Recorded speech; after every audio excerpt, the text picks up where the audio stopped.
अस्सलाम वालेकुम क्लास, आवाज़ आ रही है?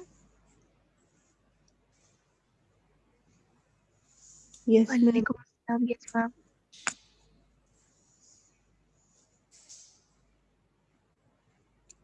अच्छा जी, मुझे ये बताएं कि हमने लास्ट लेक्चर में पढ़ा था वुंड हीलिंग के बारे में। मुझे अब कौन बताएगा कि वुंड हीलिंग की 2 टाइप्स थी? अरीज आसिफ।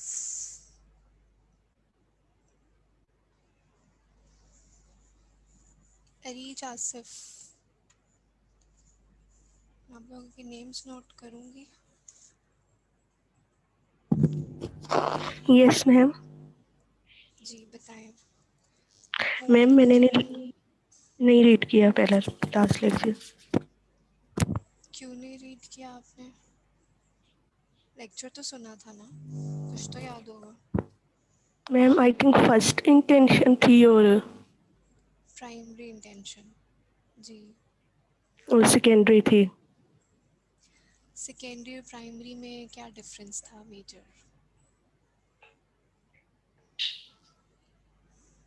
वुंड कंट्रैक्शन किस में होती है? प्राइमरी में होती है, सेकेंडरी में होती है? सेकेंडरी। ठीक है, गुड। अच्छा जी, व्हाट इज ग्रैनु, आपसे नहीं पूछ रही है रीच, मुझे बताएंगे on. Yes ma'am. What is granulation tissue, इसके कंपोनेंट्स क्या होते हैं?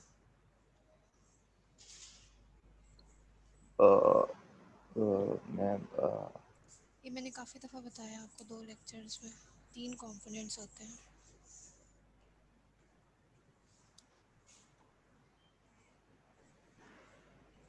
मैम एक टाइप क्या कनेक्टिव टिश्यू होती है और ये हीलिंग प्रोसेस के अंदर हेल्प करते हैं। कंपोनेंट्स क्या होते हैं? अच्छा, मैम कॉम्प्लेक्स। मुझे बताएं फतीना ज़ुबैर, आप बताएं।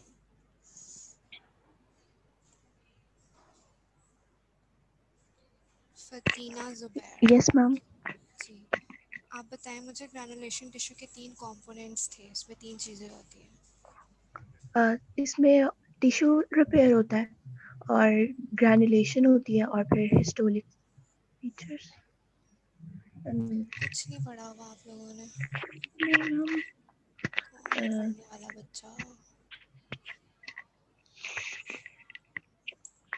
मैम प्रोलिफरेशन और प्रोलिफरेशन होती है फिब्रोब्लास्ट की। हाँ जी, जी ज़रूर। प्रोलिफरेशन होती है, और आपने बताया था वेस्कुलर एपिथेलियल जो सेल है, ठीक है, उनका रिपेयरिंग भी प्रोसेस होता है इसमें, जो 24 to 72 आवर्स के लिए होता है। और बाकी आपने बताया था कि ये जो होते हैं इनकी अपीयरेंस के बताया था, और एंजियोजेनेसिस होती है इसमें। हाँ, एंजियोजेनेसिस, फाइब्रोब्लास्ट और एक और चीज़ होती है connective inflammatory tissues, cells. Inflammatory. Ma'am inflammatory macrophages होते ठीक है जी जरवा। चलो किसी को तो आया। आप लोगों ने ना अब लेक्चर ज़रा पढ़ के आया करें। मैंने अब ये सोचा है कि मे बी मैं आप लोगों का क्विज़ रखूँ 30th को। मेरा एलएमएस का प्रॉब्लम यही आ रहा है कि मेरा कोर्स अपलोड नहीं हुआ, फिर अपलोड किया तो उन्होंने कोई आर्ट्स का अपलोड कर दिया हुआ है। तो अब वो जो क्विज़ होगा, अभी I am not sure but tentative that is 30th और उसमें 6 लेक्चर्स होंगे, ठीक है, जो आप लोग कर चुके हुए हैं। आज 7th है और उसमें एससीक्यूज़ नहीं होंगे, सिर्फ एमसीक्यूज़ होंगे, तो आप लोग पढ़ लें, ठीक है। और जब कंफर्म होगा तो मैं बता दूंगी, बट अपनी तैयारी रखें। चलिए जी, let's move on to today's lecture. I am going to mute all of you. कोई प्रॉब्लम हो, क्वेश्चन हो, you can ask me during the lecture via chat or we can discuss it after the lecture, ठीक है जी।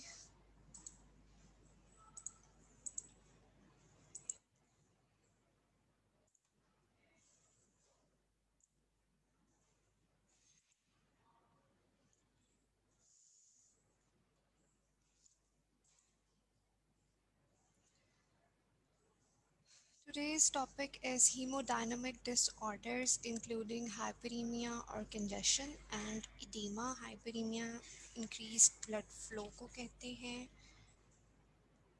अब ये जो conditions होती हैं मेजरली होती है कार्डियोवास्कुलर डिजीज़ के अंदर, राइट, और that is the most important cause of morbidity and mortality. Western society में भी है और यहाँ पे भी एक मेजर कॉज है, and it includes the heart, blood vessels and the blood in the cardiovascular system जो आपका compromise हो रहा होता है, resulting in the congestion, edema. Let's see what is it. What is edema and effusions? Disorders that disturb the cardiovascular, renal or hepatic function are often marked by accumulation of fluid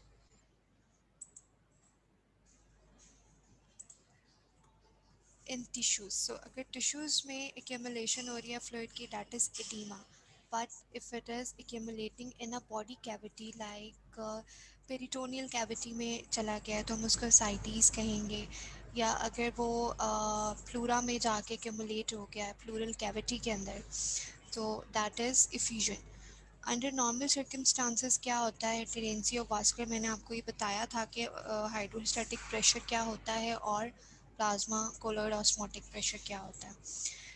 hydrostatic pressure जो capillary में vessel के अंदर present होगा, वो क्या करेगा, it push the water outside the vessel into the surrounding tissue in the interstitial space, ठीक है। और प्लाज्मा कोलॉइड ऑस्मोटिक प्रेशर क्या करता है, it pulls the water and salts back into the vessels.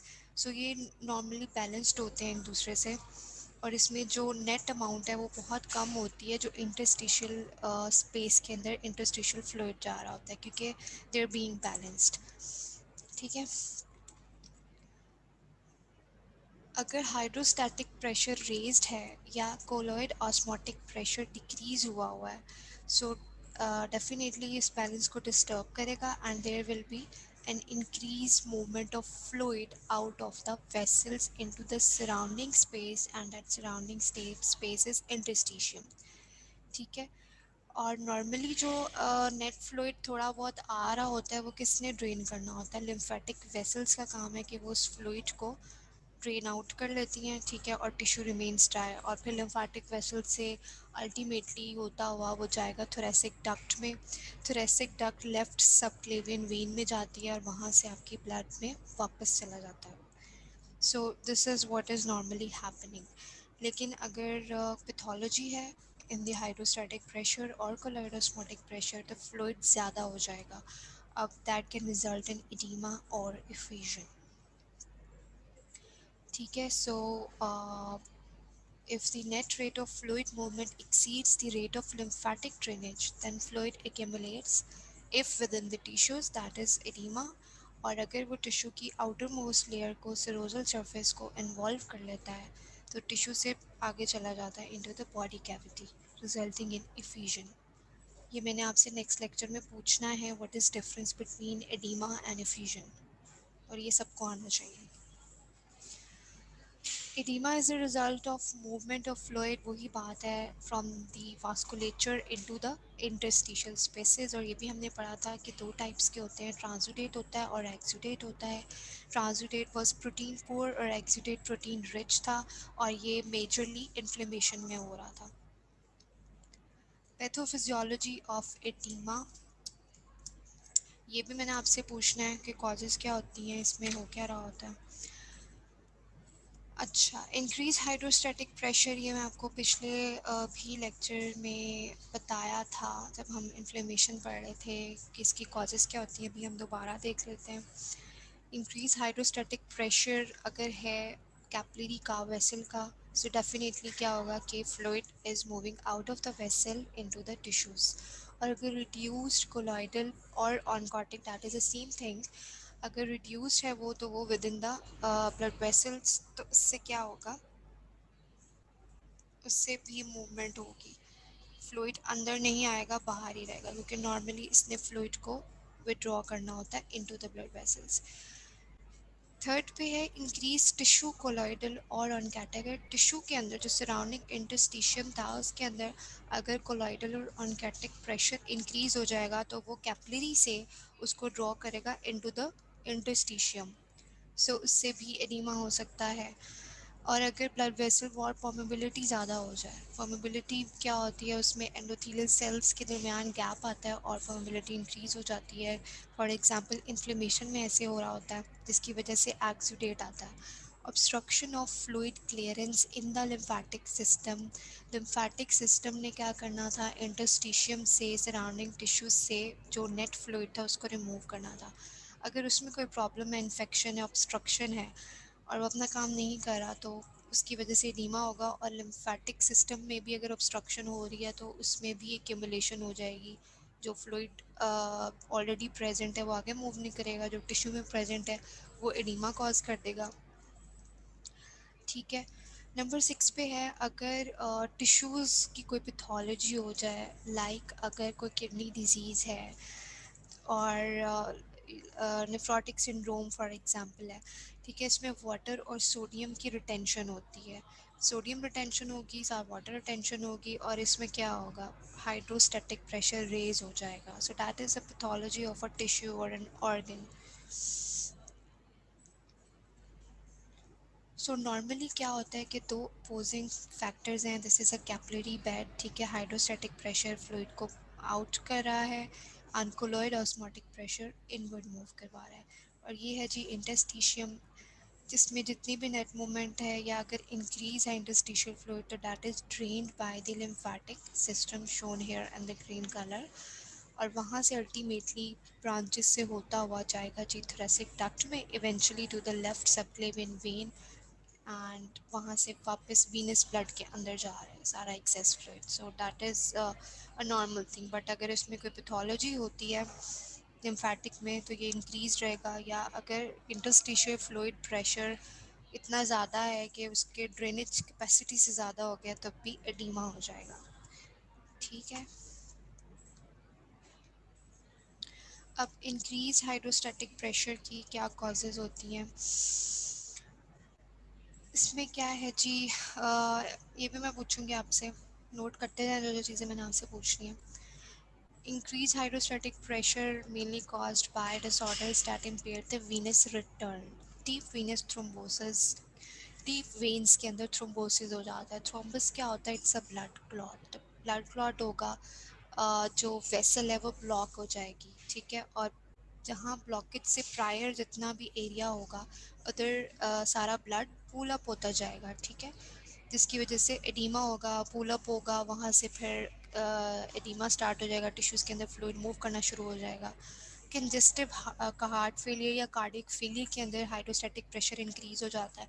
For example अगर left sided heart failure है, left heart जो है वो ब्लड को आगे पंप नहीं करा। लेफ़्ट हार्ट में ब्लड आना कहाँ से है? From the lungs, pulmonary vessels के थ्रू आना होता है, ठीक है। और उसने जाना कहाँ होता है? पूरी बॉडी को उसने जो है वो सिस्टमिक सप्लाई करनी होती है। अब सिस्टमिक सप्लाई तो जा नहीं रही आगे, और पीछे से जो ब्लड आ रहा था लंग्स से, पल्मोनरी वेसल्स के अंदर जो था, वो सारा पुल अप होता जा रहा है। सो उससे क्या हो रहा है? पल्मोनरी एडीमा हो जाएगा in case of left sided heart failure. Pulmonary edema और फिर पल्मोनरी कंजेशन हो जाएगी। जितना वो क्रॉनिक होगा, जितना बैक प्रेशर होगा, जितना हाइड्रोस्टैटिक प्रेशर इंक्रीज होता जाएगा। सिमिलरली अगर राइट साइडेड हार्ट फेलियर है, राइट साइडेड हार्ट फेलियर में सिस्टमिक वेसल से different organs of the body से ब्लड जा रहा होता है टू दी राइट हार्ट, क्योंकि राइट हार्ट ने फिर आगे पंप करके किसको देना होता है? लंग्स को। तो अगर राइट साइडेड हार्ट फेलियर होगा तो सिस्टमिक वेसल्स की साइड पे जिस किसी भी एरिया में, लाइक अगर वो सप्लाई करी है उसको, लिवर को करी है, किडनी को करी है, तो वहाँ पे एडिमा हो जाएगा, जो जो एरिया कॉम्प्रोमाइज़ होता जाएगा। और सेकंड कॉज थी जी रिड्यूस्ड प्लाज्मा ऑस्मोटिक प्रेशर। और मैंने आपको बताया था एक लेक्चर में, प्लाज्मा प्रोटीन्स की वजह से जो प्लाज्मा कोलोइड ऑस्मोटिक प्रेशर या अनकॉटिक प्रेशर आता है, उसमें मेजर जो कंपोनेंट है वो है एल्बुमिन, ठीक है। That accounts for almost half of the total plasma proteins, और ये कहाँ बनता है? लिवर के अंदर। So if there is inadequate synthesis of the albumin, आगे कोई liver disease है, like chronic liver disease हो सकता है, acute liver injury में हो सकता है, बट बेसिकली लिवर सिरोसिस में, क्रॉनिक लिवर डिजीज़ में, लिवर कैंसर में, ठीक है जी। प्रोटीन माल न्यूट्रिशन है, उसकी डाइट में प्रोटीन नहीं है और प्रोटीन की डेफिशिएंसी होना शुरू हो गई है, सो दैट इज़ इनएडिक्वेट सिंथेसिस। या फिर लॉस ऑफ एल्बुमिन ज़्यादा हो गया फ्रॉम द सर्कुलेशन, और वो किस में होगा? किसी किडनी डिजीज़ में होगा, क्योंकि नॉर्मली किडनी जो है वो इसको फ़िल्टर नहीं करेंगी, इसको एक्सक्रीट नहीं करेंगी प्रोटीन्स को। But if there is some pathology like a nephrotic syndrome, so kidney के through albumin loss हो जाएगा. So that will result in reduced plasma or colloid or oncotic pressure. और ये सारी रीजन है, मैंने आपसे पूछनी है कि किस में क्या हो रहा है, तो ये आपने पढ़ के आना है। अच्छा जी, सोडियम एंड वाटर रिटेंशन, जो भी हम कह रहे थे कि अगर टिश्यू की कोई पैथोलॉजी हो जाए, ठीक है, इनकी सॉल्ट रिटेंशन जब होती है तो ऑटोमेटिकली इट इज़ ऑब्लिगेटरी, जहाँ सॉल्ट ने आना है, सोल्यूट ने आना है, वहाँ वाटर ने आ जाना होता है, ठीक है। तो that is an mechanism of osmosis, ठीक है। अगर हाइड्रोस्टैटिक प्रेशर ज़्यादा हो जाता है due to intravascular fluid volume expansion, that is due to the sodium and water retention, hydrostatic pressure को ज़्यादा कर जाएगा। या फिर दूसरा साथ में क्या करेगा? कोलोइड ऑस्मोटिक प्रेशर कम हो जाएगा। इसमें सॉल्ट और सिल्यूट रिटेंशन तो हो रही है, बट जो वाटर इन ड्रॉ होता है that is more in volume, right. तो उसमें क्या होगा कि जो सोल्यूट्स होंगे वो डाइल्यूट हो जाएंगे, जिसकी वजह से diminish vascular colloid osmotic pressure है, और हाइड्रोस्टैटिक प्रेशर तो ज़्यादा ही होगा because of the water retention. और ये किन कंडीशंस में हो सकता है? किडनी डिजीज़ के अंदर हो सकता है, जिसमें क्या होगा वो हम आगे देखते हैं कि रेनिन एंजियोटेंसिन सिस्टम आता है, सोडियम वाटर रिटेंशन होती है, वो किस तरह होती है वो हम आगे देखते हैं। अच्छा, इसमें है लिम्फेटिक ऑब्स्ट्रक्शन। अगर लिम्फेटिक ऑब्स्ट्रक्शन होगी, लिम्फेटिक्स क्या करते हैं? ड्रेन करते हैं, क्लियर करते हैं इंटरस्टिशियल फ्लूइड को, and they will not be able to do that. Causes can be any trauma to the vessels, fibrosis, invasive tumors जो lymph nodes में lymphatics में enter हो गए हैं, और any infection, ठीक है जी। and it will result in lymph edema, lymph vessels का edema हो जाएगा in the affected part of the body. Classical example है filariasis और elephantiasis, and it looks like this. Like an elephant leg, ये सारा जो है वो इसको लिम्फ एडीमा हुआ हुआ है, and the causative organism is Wucheria bancrofti in the blood that is recommended by WHO or STAMMERS or TDR tropical disease ये सारी health organizations हैं ठीक है. So how it looks like this ठीक है जी. इसको प्रोटोजोल इन्फेक्शन हुआ और उसमें क्या हुआ जी लिम्फेडिमा हो गया ठीक है. इसमें वही बात रिपीट हुई हुई है कि अगर इंक्रीज इंट्राकैपिलरी प्रेशर होगा तो that is increase hydrostatic pressure वो हमने कहा कंजेस्टिव हार्ट फेलियर में हो सकता है या फिर डिक्रीज ऑस्मोटिक प्रेशर या डिक्रीज एल्बुमिन है प्रोटीन malnutrition में हो सकता है hepatic failure hepatic cancer liver cirrhosis decrease protein synthesis करेगा और अगर नेफ्रोटिक सिंड्रोम है तो प्रोटीन लॉस हो रहा है यूरिन के अंदर resulting in decrease osmotic pressure. और इस डायग्राम के अंदर यही शो किया हुआ है कि दिस इज़ द सेल ये इसमें इंटरसेलुलर फ्लूइड पड़ा हुआ है ये सारा इंटरस्टिशियम है this is the blood vessel and this is the lymphatic vessels. So normally क्या होता है कि इंटरस्टिशियल फ्लूइड और जो इंटरसेलुलर फ्लूइड है दे आर इन इक्विलिब्रियम और ब्लड वेसल क्या कर रही होती है हाइड्रोस्टैटिक प्रेशर क्या करेगा moving the fluid out of the vessel into the interstitium and osmotic pressure से moving the fluid into the vessel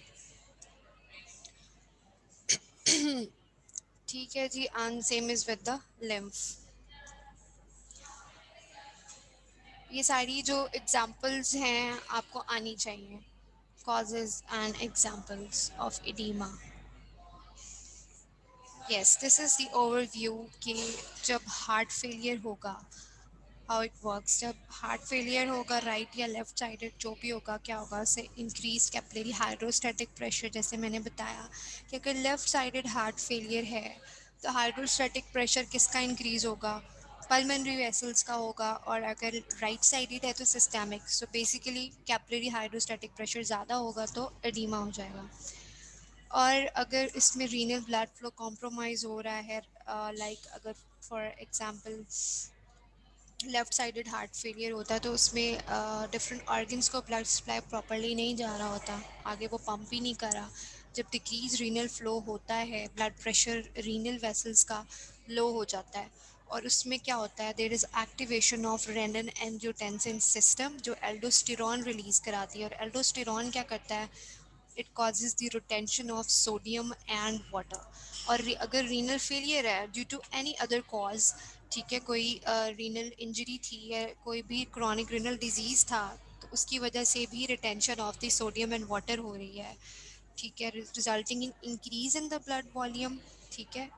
यहाँ से ये कंपनसेटरी हुआ था और रीनल फेलियर में रीनल पैथोलॉजी हुई थी एंड अल्टीमेटली क्या हो जाएगा एडीमा हो जाएगा.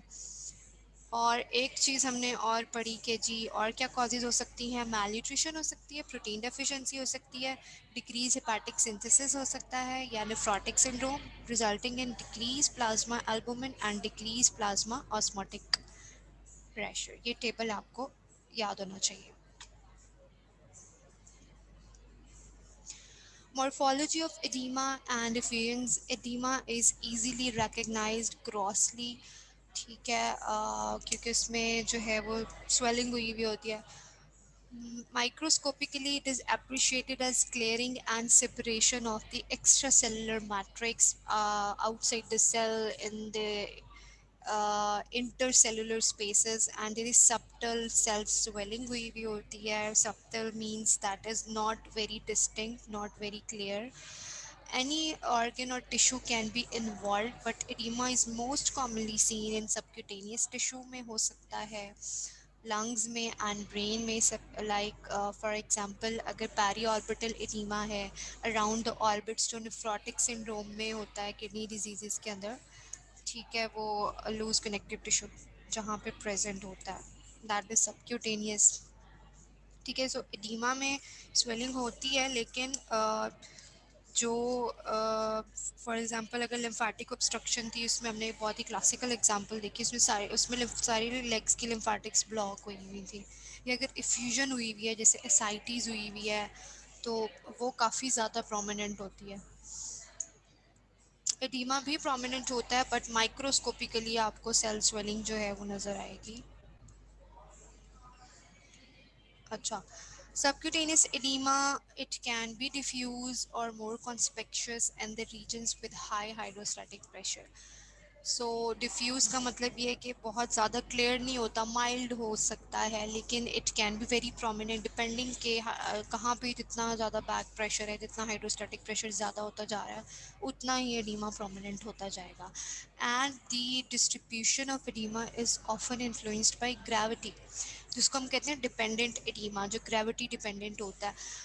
For example if the patient is standing, ठीक है, तो वो तब अपीयर होता है. अगर वो लेटा हुआ है तो समटाइम्स वो इतना विजिबल नहीं हो रहा था, लेकिन स्टैंडिंग पोजीशन में विजिबल होता है. जैसे वेरिकोज वेन्स होती हैं, जो लेग्स की वेन्स होती हैं, वेरिकोज वेन्स, उसमें वैल्व्स वीक हो जाते हैं, ठीक है, तो उसमें वैल्व्स के थ्रू क्या होता है कि वेन्स के अंदर जो ब्लड मूव कर रहा होता है वो वापस नहीं आता, ठीक है. जब वो मूव करता है तो वेल्व्स बंद हो जाते हैं, तो वापस इनटू द वेसल नहीं आएगा वो. लेकिन अगर वेल्व्स वीक हो जाते हैं तो वो वापस आ जाता है, और वापस आने से एडीमा होता है और वो डायलेटेड वेन्स नज़र आती हैं, ठीक है. अब अगर स्टैंडिंग पोजीशन में है तो वो प्रोमिनेंट हो जाएगा. इसलिए वेरिकोस जो वेन्स के जो पेशेंट होते हैं ना, उनको थोड़ी देर खड़ा करके देखते हैं और उसमें डिफरेंट टेस्ट होते हैं.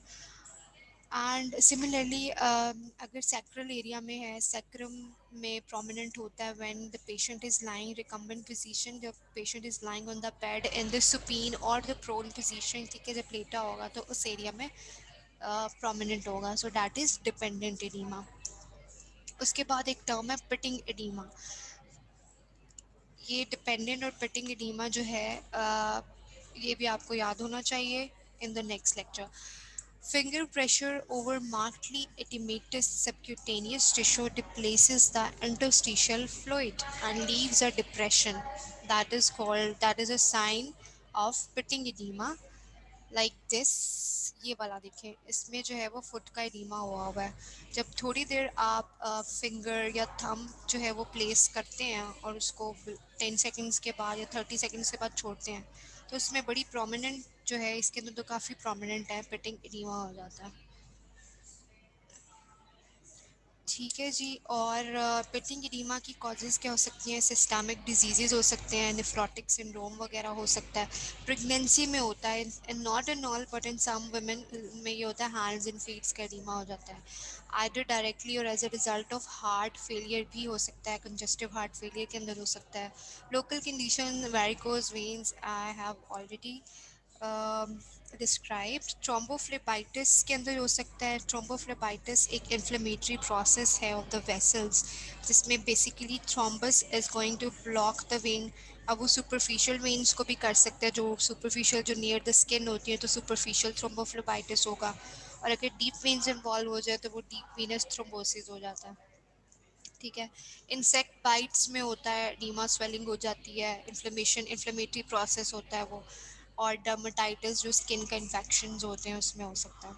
Non pitting edema is observed when the indentation और डिप्रेशन डज नॉट परसिस्ट. आप उसको जो है वो फिंगर प्लेस करते हैं, छोड़ते हैं, लेकिन कुछ भी नहीं होता. So that is a non pitting edema and it is a very important finding. And it is associated with the conditions. अगर लिम्फेडिमा है, जैसे फाइलेरियासिस, मैंने पीछे आपको एलिफेंट लाइक लेग थी, उसके अंदर पिटिंग एडीमा नहीं होगा, ठीक है जी. और लिप एडीमा क्या होता है? That is not very common, लेकिन इसमें क्या होगा कि इन्लार्जमेंट होती है of both legs due to deposits of fat under the skin. Abnormal deposits होते हैं, तो वो भी कभी भी इसमें पिटिंग नहीं होगी. फिर है मेक्सेडीमा.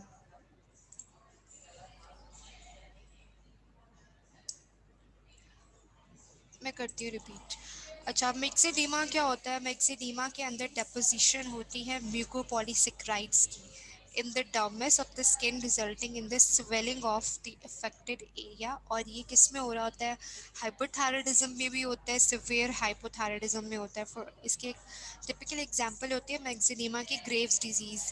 अगर आपने फिजियोलॉजी पढ़ी है तो उसमें पढ़ा ही होगा. ग्रेव्स डिजीज़ जो होता है, दैट इज़ हाइपरथायरॉयडिज्म. उसमें प्री टिबियल एडीमा होता है, जो टिबिया होती है आपकी लेग की, उस एरिया में एडीमा होता है. लेकिन वो कभी भी पिटिंग नहीं होता, उसमें कोई डिप्रेशन नहीं आता. अभी एक बच्चे ने पूछा कि पिटिंग एडीमा को, सॉरी, उसको रिपीट कर दें. सो पिटिंग एडिमा क्या होता है कि कोई भी स्मॉल एरिया है जहाँ पे एडिमा आपको नज़र आ रहा है, उसमें आप थोड़ी देर के लिए फिंगर या थंब रखेंगे लाइक फॉर 30 सेकेंड्स, और जब आप उसको छोड़ते हैं तो वहाँ पे एक इंडेंटेशन या डिप्रेशन बन जाता है, और that can be very prominent but sometimes इतना प्रोमिनेंट नहीं होता, but you have to look in. ये बहुत प्रोमिनेंट है, ये इतना प्रोमिनेंट नहीं है, बट ये प्रोमिनेंट है जिसमें फुट का एडिमा हुआ हुआ है। थोड़ी देर फिंगर रख के छोड़ी और उसमें क्या आपको नज़र आया, एक डिप नज़र आई, डिप्रेशन नज़र आया, इंडेंटेशन नज़र, that is a dip pitting edema. और ये इसकी कॉजेज़ हैं, ये आप पढ़ लीजिएगा जिसने नहीं देखा। और नॉन पिटिंग में एग्जाम्पल इधर जो दी हुई है, दैट इज़ पेरी ऑर्बिटल जो नेफ्रोटिक सिंड्रोम में होता है, इसमें भी कभी भी पिटिंग नहीं होगा। ठीक है जी। सो बेसिकली ये आपको pitting and non pitting oedema जो है वो आपको डिजीज़ की तरफ लेके जाएगा कि इसकी पॉसिबल कॉजेज़ क्या हो सकती हैं। ठीक है जी, नेक्स्ट टाइम मैंने आपसे इनका डिफरेंस पूछना है with examples. So, edema resulting from renal dysfunction often appears initially in the parts of body containing loose connective tissue such as eyelids. So, जब जब nephrotic syndrome होता है तो उसमें पहले और जो है पेरी ऑर्बिटल एडिमा होता है, उसके बाद उसमें फिर लेग्स भी इन्वॉल्व हो जाती हैं एंड ऑल। ठीक है जी। So it is a characteristic finding in several renal diseases. With pulmonary edema, the lungs are often 2 to 3 times their normal weight, or and the sectioning yields frothy, blood-tinged fluid नजर आएगा आपको. That is a mixture of air, edema और extravasated red cells. उसमें edema के अंदर blood cells भी साथ blood vessels से move out करके होते हैं into the interstitium in case of pulmonary edema. Brain edema it can be localised और जनरलाइज्ड। ठीक है, किसी एक एरिया में हो सकता है, ये जनरलाइज्ड ब्रेन एडिमा हो सकता है पूरे ब्रेन पे, depending upon the nature and extent of the pathological process. और इंजरी में ब्रेन एडिमा होता है जिसमें इंक्रीज सेरिब्रल प्रेशर होता है। सेक्शनिंग जब आप इसको कह सकते हैं कि लंग्स को जब आप देख रहे होते हैं, और अगर कोई लंग टिश्यू आप पढ़ें, इसको स्टडी करें अंडर द माइक्रोस्कोप, ठीक है, जिसमें पल्मोनरी एडिमा था, ठीक है, उसके अंदर आपको जो है वो ब्लड टिंज्ड और साथ वाइटिश सा, वो एडिमा की वजह से उसकी एक वाइटिश सी अपीयरेंस हुई भी होती है, और साथ में बीच में ब्लड स्टेन्स होते हैं, और ब्लड स्टेन्स ये शो कर रहे होते हैं कि इसमें आरबीसीज हैं, और जो फ्लूइड होगा उसके अंदर वो वाइटिश सा नज़र आएगा आपको। और साथ में एयर भी मिक्स होती है क्योंकि एल्वियोलाई वहाँ पे एयर प्रेजेंट होती है। सो ये उसने एक बात की हुई है कि अगर उसका आप हिस्टोलॉजिकल पिक्चर देखेंगे उस टिश्यू की at the time of pulmonary oedema, तो आपको ये नज़र आएगा उसमें। ठीक है जी। ये है पेरी ऑर्बिटल एडिमा, ठीक है, नेफ्रोटिक सिंड्रोम। लंग्स में अगर उसके एक टिश्यू को सेक्शन करके देखा जाए, ठीक है जी, और उसको पल्मोनरी एडिमा हुआ हुआ है, accumulation of fluid in the air sacs and alveoli in the lungs. Brain swellings that is cerebral oedema जिसमें इंक्रीज इंट्राक्रैनियल प्रेशर होता है। ठीक है, इसमें कोई इंजरी हो सकती है या कोई पैथोलॉजी हो सकती है, जैसे वेंट्रिकल्स का ड्रेनेज नहीं हो रहा, वेंट्रिकल्स में अगर कोई ब्लॉकेज हो जाए, ऑब्स्ट्रक्शन हो जाए, देयर आर सेवरल कॉजेज। तो उसमें ये जनरलाइज्ड ब्रेन एडिमा की एक पिक्चर दी हुई है।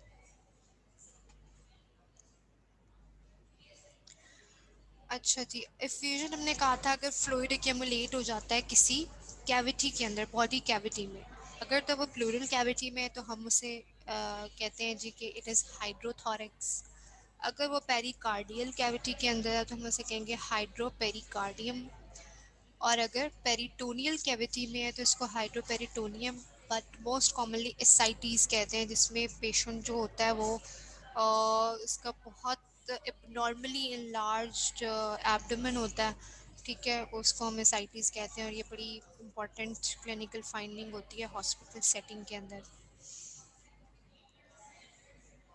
ठीक है जी। उसके बाद moving on to hyperemia. Hyperemia is an active process resulting from the augmented or increased blood flow due to arterial dilatation. और डायलिटेशन क्यों होगी, इन्फ्लेमेशन में हो सकती है, ड्यूरिंग एक्सरसाइज भी होती है, ठीक है। और इसमें क्या होती है, रेडिश अपीयरेंस आती है स्किन की, ठीक है। या फिर जहाँ भी वेसल पड़ी है, लाइक आई के अंदर अगर ये sclera, whitish of the I sclera, ठीक है, इसमें अगर समटाइम्स नॉर्मली भी होता है कि रेडनेस नज़र आ रही होती है, उसमें आर्टोरियल डायलेशन हुई हुई होती है, ठीक है। और अगर स्किन है तो स्किन के ऊपर हाइपरीमिया ये पैथोलॉजिकल है, जो इन्फ्लेमेशन की वजह से हुआ हुआ है। सो बेसिकली हाइपरीमिया जो है वो इंक्रीज ब्लड फ्लो की वजह से होगा, एंड इंक्रीज ब्लड फ्लो क्यों हो रहा है, आर्टिकुलर डायलिटेशन की वजह से, और इसकी फाइंडिंग होती है रेडनेस। कंजेशन जो होती है ना, that is a passive process, hyperaemia active process था, ये पैसिवली हो रहा है, आहिस्ता आहिस्ता होगा, resulting from empire venous return from the tissues, like heart failure के अंदर अगर वीनस ऑब्स्ट्रक्शन है, कोई भी वेन की ऑब्स्ट्रक्शन हो जाएगी, तो वही बात है कि प्रायर टू दी ऑब्स्ट्रक्शन सारी उसमें बैक प्रेशर आएगा, बैक प्रेशर से क्या होगा, फ्लूइड जो है वो मूव आउट करना शुरू कर देगा, resulting in oedema and congestion. Congestion में रेड ब्लू रेड कलर आता है, उसको साइनोसिस कह रहे होते हैं हम। लाइक इसके जो हैंड्स एंड फीट हैं फर्स्ट पिक्चर में ये रेडिश नज़र आ रहे हैं, और लेफ्ट साइड पे जो पिक टो है that is bluish in the colour. इसमें एक्चुअली क्या हुआ है, इसमें ब्लड फ्लो कॉम्प्रोमाइज़ हो जाता है कंजेशन के अंदर, ठीक है जी, उस एरिया को ब्लड नहीं मिल रहा, resulting in the decrease blood flow है। और क्योंकि वो ब्लड फ्लो भी ऑक्सीजन डिप्राइव्ड होता है, तो वो जैसे ऑक्सीजन कम होती जाती है तो वो रेड से ब्लू हो जाता है, जितना ज़्यादा वो ब्लूइश की तरफ जा रहा है उतनी ज़्यादा डीऑक्सीजनेशन हुई हुई है। Morphology: congested tissues take on a dusky reddish blue color that is called as cyanosis due to red cell stasis, ठीक है, blood flow properly मिल रहा उसको, and the presence of the oxygenated hemoglobin। अच्छा, अब example इन्होंने यहाँ पे एक जो बताई हुई है, मैंने बताई हुई है, इन एक्यूट हेपाटिक कंजेशन होती है और क्रॉनिक होती है। ये एक स्ट्रक्चर है हेपाटिक लोब्यूल का, ठीक है, इसमें ये है जी शो की भी कि ये एक सेंट्रल वेन है, ठीक है, और this is the hepatic sinusoid जो होते हैं ना, they are derive from the branches of the portal vein जो यहाँ पड़ी हुई है, या आर्ट्रियोल से भी आती है, बट मेनली जो है वो it is derive from the portal vein. और ये क्या करते हैं, sinusoids are receiving blood from the terminal branches of the hepatic artery, जो यहाँ ये पड़ी हुई है, एंड द पोर्टल वेन। और वो फिर एक्चुअली कर क्या रहे होते हैं, यहाँ से ब्लड रिसीव करते हैं और सेंट्रल वेन को दे देते हैं। This is a portal triad. Portal triad के अंदर पोर्टल वेन होती है जी, और हेपाटिक आर्टरी होती है, एंड बाइल डक्ट होता है, ये एक हेपाटिक लोब्यूल है। इसमें ये भी हेपाटोसाइट्स हैं, ठीक है, ये थोड़ा इनलार्ज करके शो किया हुआ है इन्होंने। These are all the hepatocytes around the central vein, sinusoids, portal triad, ठीक है।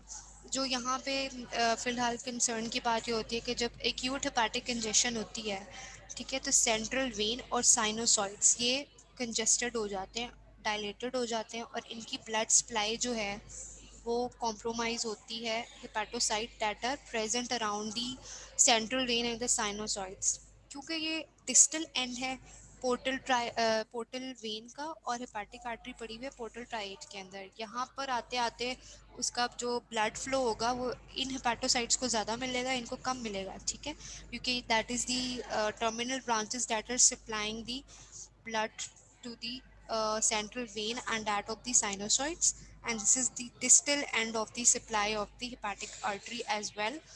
So जब पैथोलॉजी होगी, कंजेशन होगी, हेपाटिक ऑब्स्ट्रक्शन होगी, तो पहले ये वाले हेपाटोसाइट्स कॉम्प्रोमाइज़ हो गए और इनका निक्रोसिस, इनका ischemia that would be early as compared to the periportal hepatocytes that are present around the portal vein. So acute hepatic congestion में क्या होगा कि सेंट्रल वेन साइनोसॉइड डिस्टेंड हो जाते हैं, और ये चीज़ वो मैंने आपको बता दी है। और periportal hepatocytes are better oxygenated because of proximity to the hepatic arterioles may only develop the fatty change,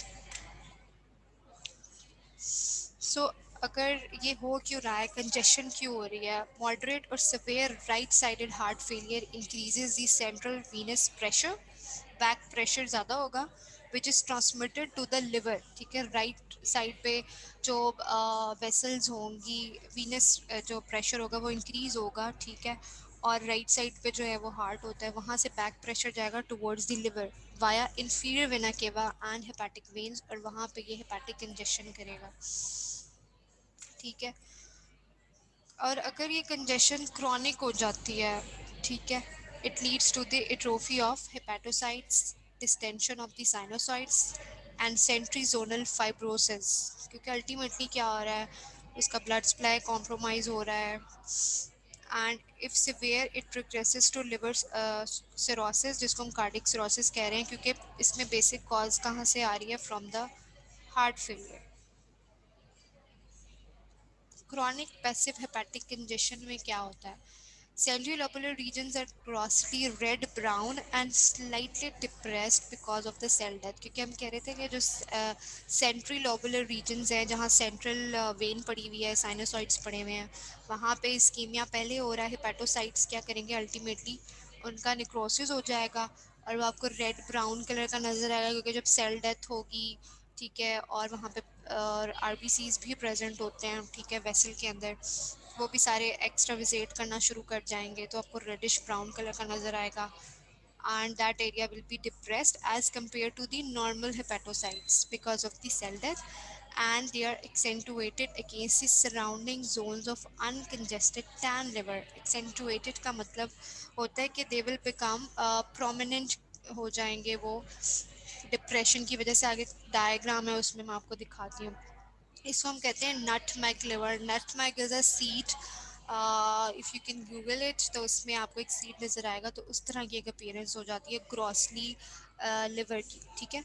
इसमें कैसे अपीयर होता है, like this is the nutmeg liver. इसमें ये जो रेडिश ब्राउन एरिया और ये थोड़ा डिप्रेस्ड एरिया है as compare to the normal one, ठीक है। इस तरह करके अपीयरेंस है, ये थोड़ा सा रेज्ड होगा, ये थोड़ा सा डिप्रेस्ड होगा, डार्किश होगा, ठीक है जी, क्योंकि इसमें सेल डेथ हुई हुई है, एक्स्ट्रा विजेटेड आरबीसीज भी पड़े हुए हैं, जिसमें हम कहते हैं इसको कि हीमोसिड्रिन जो होता है वो आरबीसीज का ब्रेक डाउन हो जाता है, हीमोसिड्रिन रिलीज हो जाता है, वहाँ पे सारा वही इन्फ्लेमेटरी प्रोसेस होता है, मैक्रोफेजेस आते हैं, फेगोसाइटोसिस होता है, और अल्टीमेटली क्या होगा, microscopically there is centrilobular haemorrhage, ठीक है, हीमोसिड्रिन लेडन मैक्रोफेजेस, क्योंकि हेमरेज होगा जब ब्लड लीकेज होगा, आरबीसीज ब्रेक डाउन होंगे, हीमोसिड्रिन जो है वो आएगा और वो मैक्रोफेजेस उसको इंगल्फ कर लेंगे। So haemosiderin laden macrophages will be present, variable degrees of hepatocyte drop out, hepatocyte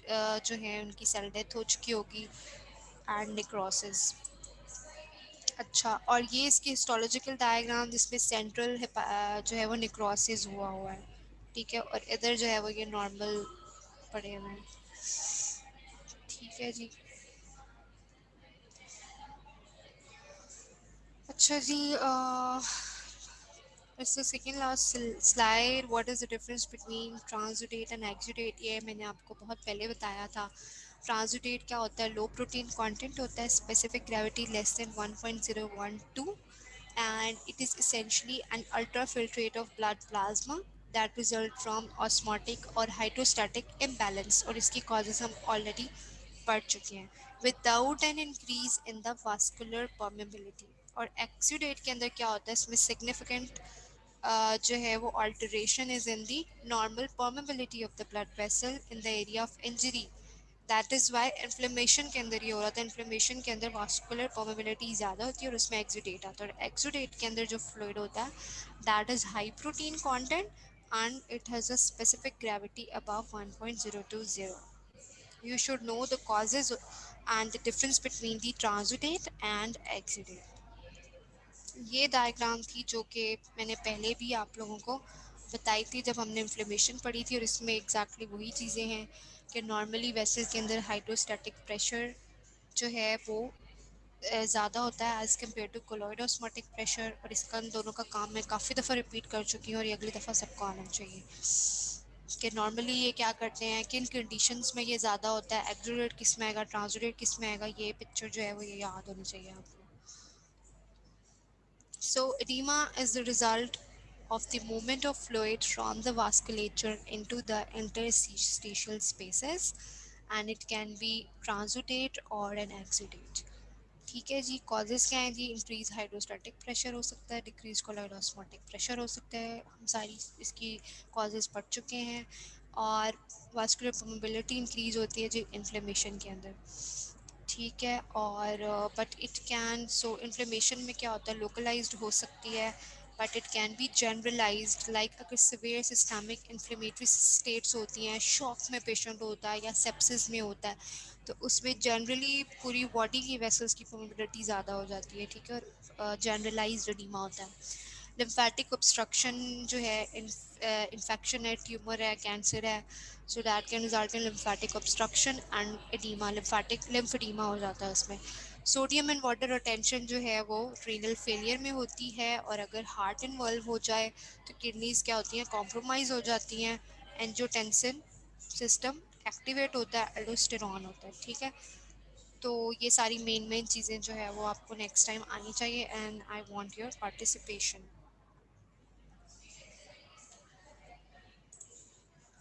अच्छा जी. असद सैफ.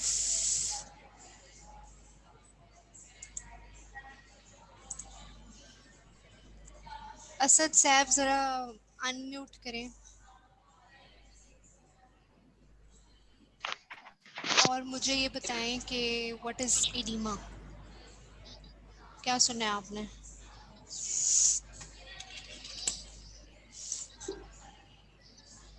और अगर नहीं आप लोग बता रहे तो ठीक है, आप लोगों की पार्टिसिपेशन के मार्क्स होते हैं. You have to participate.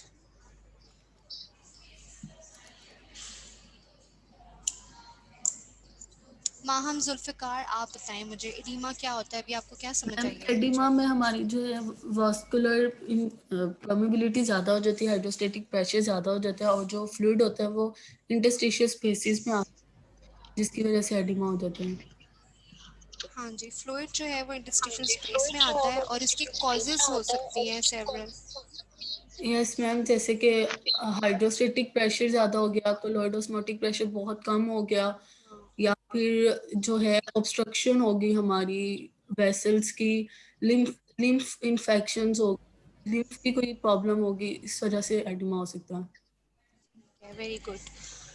अच्छा जी, ठीक है. अब बाकी जो है वो आपको नेक्स्ट लेक्चर में आना चाहिए. Maham Zulfiqar, very nice. चलें जी, अब आपका कोई क्वेश्चन है रिगार्डिंग द लेक्चर तो आप पूछ लें.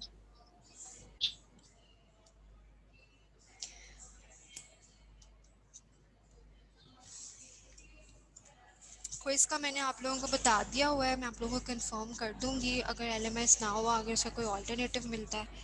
क्योंकि 30 नवंबर बस आपका जो बैच है वो याद रखे.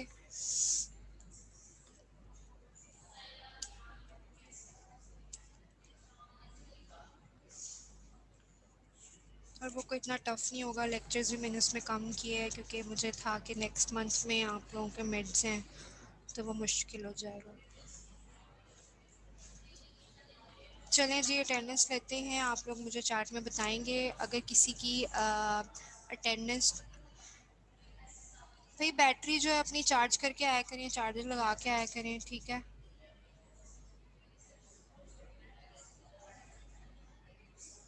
और अगर कोई इशू है, आप लोगों को अटेंडेंस का कोई इशू होता है या मेल का कोई इशू होता है, वो मुझे एंड पे बता दें, और जिसकी अटेंडेंस रह जाए वो भी मुझे एंड पे बता सकते हैं. ठीक है.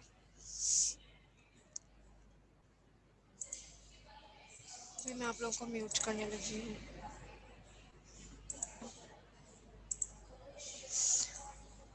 गूगल फॉर्म्स के थ्रू उसका थोड़ा सा सीन बैड है कि क्योंकि मैंने डिस्कस किया था and my colleagues told me कि उसमें जी कुछ लोगों से खुलता है, कुछ से नहीं खुलता, तो डिफरेंट एक्सपीरियंसेस हैं. तो मेरी कोशिश होगी कि एलएमएस पे लूँ, नहीं तो फिर ऐसे ही कुछ करना पड़ेगा. चलिए जी अटेंडेंस लेते हैं। हंजला जाहिद,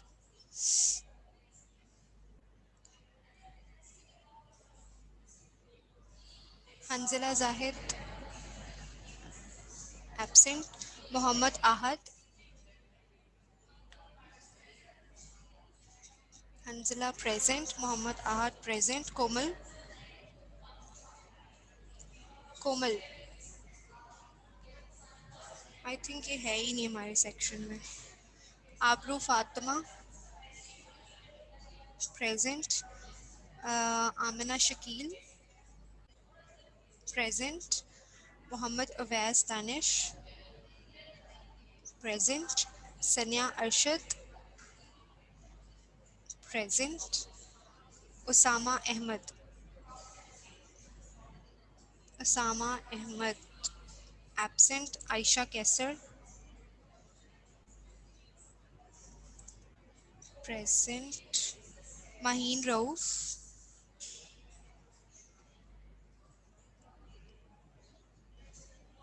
अभी मैंने अटेंडेंस स्टार्ट किया Kiran, wait for your turn. Maheen present. Tanzeela Tariq present. Binish Majeed present. Tayyaba Yasin, Taiba Yasin absent. Navera Tajammul, Taiba Yasin भी आई गेस नहीं है हमारे सेक्शन में। आमना Manzoor,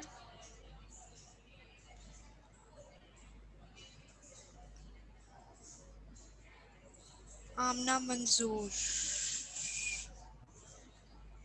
absent. Bisma Tahir present. Saira Aslam present. Mohammad Sharoon, Mohammad Sharoon ये भी कॉन्टीन्यूसली एब्सेंट है। जो इतने ज़्यादा एब्सेंट है मैं उनको क्रॉस कर रही हूँ, टाइम वेस्ट ही होता है ऐसे लोगों पे। बिकॉज मुझे श्योर नहीं है, कुछ लोग नहीं हैं और वो लिस्ट में डले हुए हैं। जैन आसिफ प्रेजेंट। सैयद अमार अब्बास, सैयद अमार एब्सेंट। नूरुलैन फातिमा प्रेजेंट है, ठीक है। नूरुलैन फातिमा प्रेजेंट। शाहताज बाजवा प्रेजेंट। किरण मुस्तफ़ा प्रेजेंट। मिसबा न्याजी, मिसबा न्याजी ये भी एब्सेंट ही होती है। वर्दा लियाकत, वर्दा लियाकत प्रेजेंट। शहरियार, शहरियार एब्सेंट। अज़का ईमान, अज़का ईमान ये भी कभी नहीं आई, क्रॉस कर रही हूँ मैं। Maria Haroon, Maria Haroon present. Nimra Khan present. Fatina Zubair present. Mohammad Taimoor Ali, Mohammad Taimoor absent. Mohammad Ali Khan, Mohammad Ali Khan absent. Syeda Eman Khalid, Syeda Eman Khalid present. Amina Waheed, Amina Waheed absent. Maryam Abbas present है, okay. Amina present, Maryam present. Saman Javed present. Iqra Tabassum, Iqra Tabassum present. Syed Mohammad Hassan, Syed Mohammad Hassan absent. Warda Qasim present. Armish, Armish present. नयाब Fatima, present. Zubair Ahmed absent. Aisha Zahid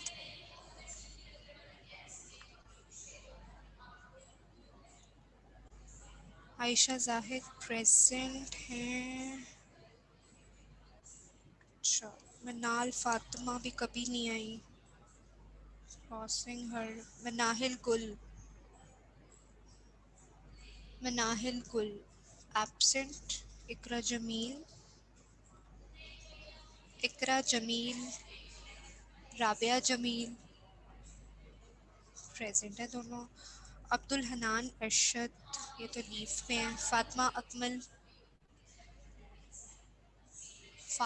Akmal present. Savera Aslam Manahil present है। Okay, Manahil present, Savera present, Abdul Razzaq present, Mubeena Abdul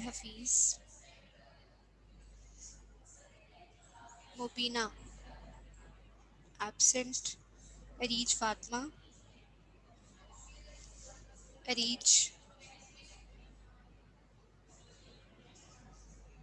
Areej Fatima ये बच्ची तो प्रेजेंट थी। बिनिश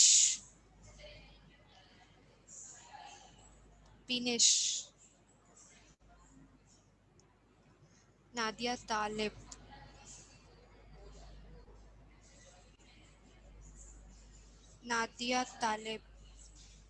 absent. Mehreen Kamal present. Munazza Zaheer present. Manahil present. Khatija Shakeel present. Maryam Saif present. Amna Farooq present. Iqra Rehman absent. Khatija Zafar present. Razia Naeem Akhtar present. रवान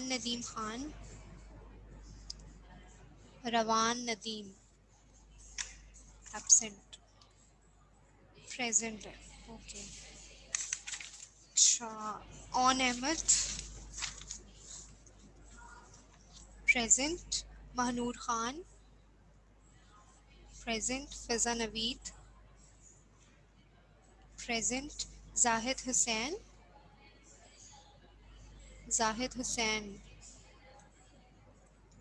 ये बच्चा भी present था। वेट। हिना अब्बास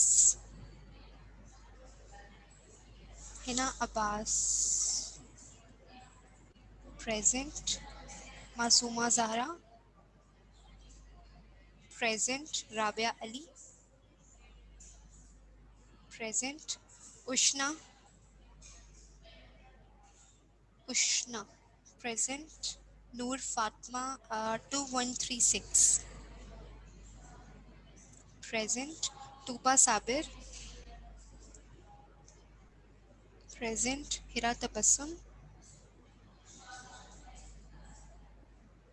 तबस्सुम एब्सेंट। साइफा जफर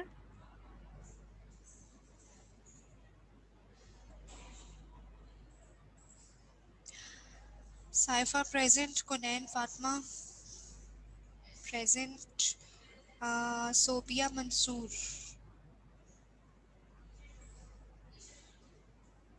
अरीज आसिफ अच्छा, ये अरीज आसिफ थी और अरीज फातिमा है एक, राइट, ये एब्सेंट है। ठीक है, Areej Asif present. Zeenat Anwar present. Anam Aslam present. Zainab Saleem present. Ayza Rashid ji कौन यूर प्रेजेंट। आयशा जमशेद आयशा सुमैया, ठीक है। Sadiqa Shahzadi, Sadiqa Shahzadi absent. Ragiza Anam, Sadiqa present. Ragiza Anam absent. Mehmoona Rehman, Mehmoona Rehman present. Nimra Naureen present. Sehar Nadeem, Sehar Nadeem absent. Ayesha Imtiaz, Ayesha Sehar present है, okay. Ayesha Imtiaz absent. Iram Saeed, Iram Saeed absent. Eman Dilshad present. Sara Anwar present. Maham Zahid present. Zainish Fatima, Zainish Fatima absent. Sana Habib, Zainish present. Iram present है, ठीक है Iram. Sana Habib present, okay. Hira Binte Raza, Hira present. Rida Zehra present. Maham Zulfiqar present. Ghazia Waseem present. Rimsha Amin present. Anam Naureen, Anam Naureen present. Zarwa Gohar present. Tehmina present. Iqra रफ़ीक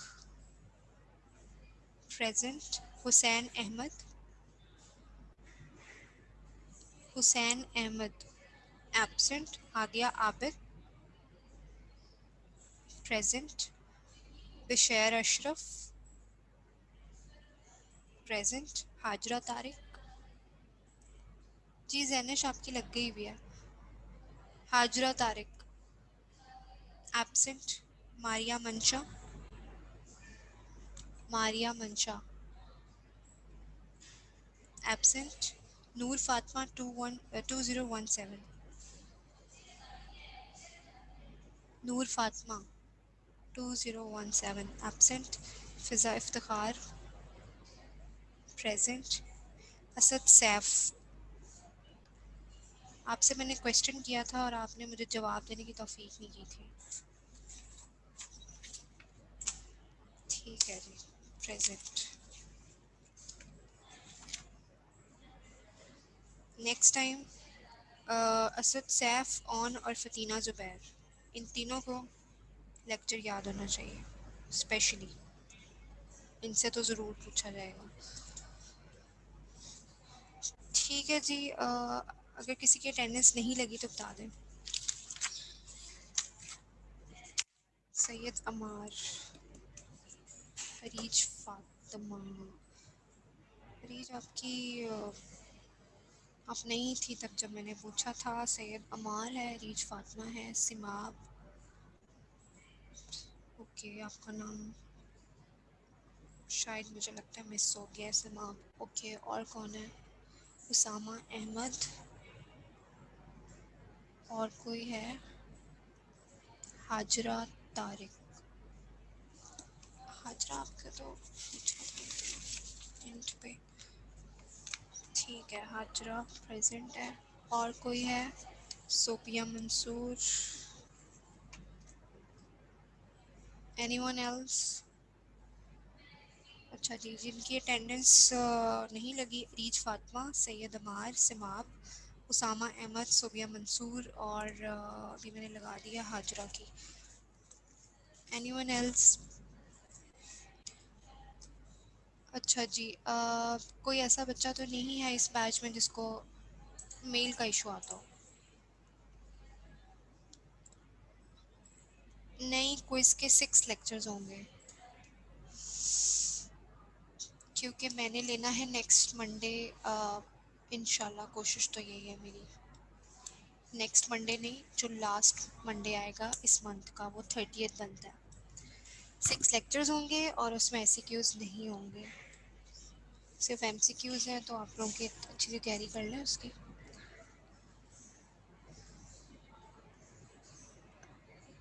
चलें जी, अगर किसी को कोई इशू हो रिगार्डिंग एनीथिंग,